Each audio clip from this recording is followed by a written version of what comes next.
প্রায় ৫০০ বছরের পুরনো মালদার ঐতিহ্য রামকেলি মেলা সুষ্ঠুভাবে পরিচালনা করতে বৈঠক করল জেলা প্রশাসন। জেলাসহ রাজ্যের পাশাপাশি দেশের বিভিন্ন প্রান্ত থেকে এবং বিদেশ থেকেও কয়েক লক্ষ ভক্ত এই মেলায় আসে। তাই জেলা প্রশাসনিক ভবনের কনফারেন্স হলে প্রশাসন ও বিভিন্ন দফতরের আধিকারিকদের নিয়ে বৈঠক আয়োজিত হয়। জেলা শাসক নিতিন সিংহানিয়া বলেন, আগামী 14 জুন থেকে রামকেলি মেলা আয়োজিত হতে চলেছে।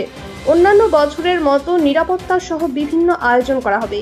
সেই সমস্ত বিষয় নিয়ে আজ বৈঠক করা হলো।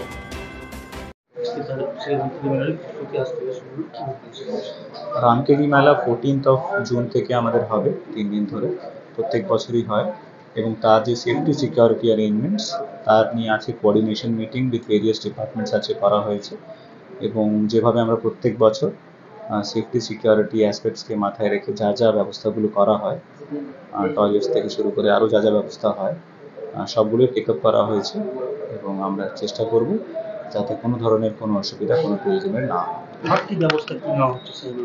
যেহেতু নাম্বার অফ পিলগ্রিমস প্রত্যেক বছর বাড়ছে, আমরা যা যা ফেসিলিটিস যেগুলো ওখানে করা হয় তৈরি, সেগুলো আরও বেশি বেশি করে করার চেষ্টা করছি।